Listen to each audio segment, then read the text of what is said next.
Hey Spirit Intuitives, this is Kathy, and I know it's a little past my week, but I wanted to get on. First of all, I forgot last week with my mentors to mention Jessica Lee of Intuitive Souls blog and Amanda Lynette Meter.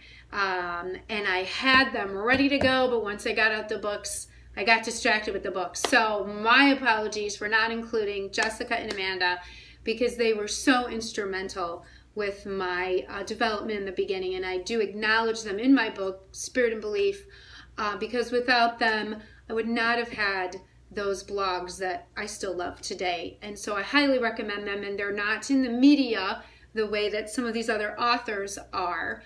But they were women I found, through Google, and I owe a lot to them.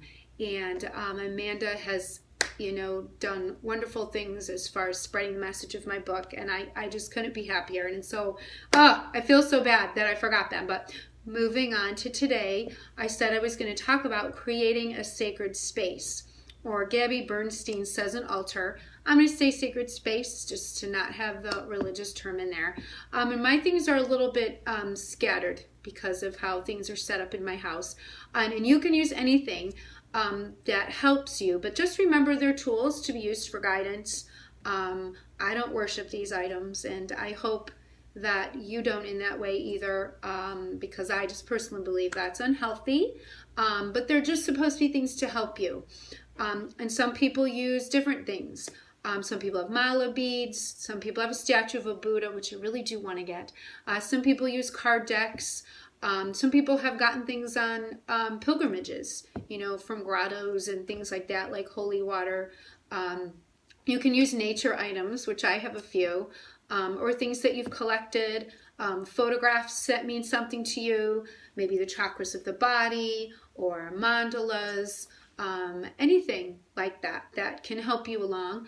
I made a just my own little version of a vision board. I got my little business card there for my book, but I've always done this ever since I was a teacher. But I cut up words off of a calendar. I have a little comic strip there, and I wrote words that meant something to me. I made an appearance at a coffee shop, and just words, like energy and love and courage and all that. And so you can create whatever you want as a vision board. And something else that means a great deal to me is my collection of feathers. And, when I first saw a white one in my yard a few years ago, and it just kind of went from there. And we don't have things like that in our yard. And I have a cardinal one. And of course, like my book, I have, lots and lots of blue jay ones. And that is a big part of my book. And things just kind of kept going for me in that way. And it's been amazing. And so I have quite a few in here, and I get them out from time to time, and I, just kind of look at them and meditate maybe on a few of those. And I also have, essential oils that I would love a diffuser, but I have to do a little bit more research on that because of the cat. But, I put them in my bath, or I have bath salts or bath beads, and just things that help to stimulate your senses like that. It could be anything, visualization. It could be, hearing. I still love the music. I have candles. And this one I'm going to show you because Gabby in The Universe Has Your Back, I love this part of the book, and she talks about making a triangle, holy triangle. Couldn't think of it there.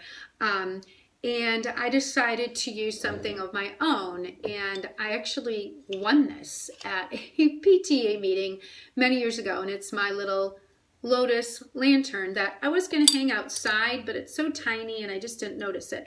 Well, anyway, what you're supposed to do with this technique, if people who aren't familiar with it, is you place an intention in here, which I have, and you can light a candle, you can say a little prayer over it, and just release it to the universe for the week, and just let it be.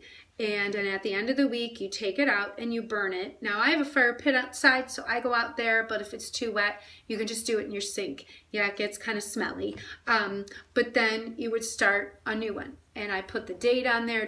That's just what I do. And it's my desire for the week. And then I let it be. And I let my lotus lantern, sit for the week. And you are submitting that and letting the universe take care of it. And it has done wonders for me. And I've done it, a few months now.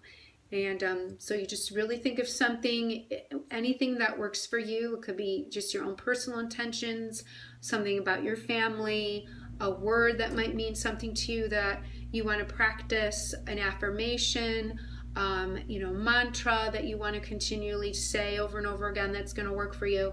But so this is my little version of her holy triangle, and it's my lotus lantern. So I use that every week. And just anything else that you can think of. I showed my books last week. You might have some flower petals if you're big on nature. Other statues that might mean something to you. I have a salt lamp upstairs, and I love that for the glow, and that's supposed to be healthy. I have an aloe plant, and so different things that you can look up on your own too that might work for you. And maybe there's stuff that's special for you. Card decks. I have yet to get a card deck, and I really want to get an angel one. And I think that those are so positive to just pull a card and just meditate on that for the day. And that's how it would work for me. Other people might get into that a lot more because they practice that as part of their development. But there's so many. There's butterfly cards, and there's really cool ones that I'm sure lots of you who are more familiar with that than I am. But I do know those exist. I just haven't delved into that yet, but I did have that done for me at a holistic fair, and it was a beautiful experience, and mine was dreams. So how about that, since that's a huge part of my life anyway. But just anything that you can think of. I know a lot of people have been on pilgrimages, and they might have something sacred from a grotto, or even just holy water, or even a cross. You can incorporate whatever you want, and you can put them in any space you want. I kind of grabbed all these from different spaces, but primarily a lot of them are in one space for me. But you can use a dresser, an end table, or a nightstand, a bookshelf. Lots of mine are on my bookshelf. Anything you want that is your space for you. A shelf in a hutch or something like that. That might work. And you can use different things that stimulate your senses, because that's how we all learn anyway. And just create something special for yourself. If it's something that you collect, it could even be seashells or rocks. And I used to collect rocks as a kid, and different crystals, or things of that nature, and special stones, and anything that helps you connect to your true self, and which will lead you to the divine. So those are things that work for me. And you can leave a comment, let me know some things that work for you to create your own sacred space, and just things to meditate on, and just fun things to have. Who doesn't like great things to look at or listen to or just reflect on? It can just be a real quick part of your day, every day, 10 minutes. So those are just some things I do and some things I use. But you might find some different things that are relevant for you, that work for you. So keep trying different things, see what works, see what you like. Maybe this fits with you, maybe this doesn't. So just let me know how it goes for you in creating your sacred space. And next time I might show something else. So it's kind of up in the air right now. So look for another video from me soon. And always follow your intuition every single day. So until next time, Spirit Intuitives, have a great day, and I will talk to you soon. Bye-bye.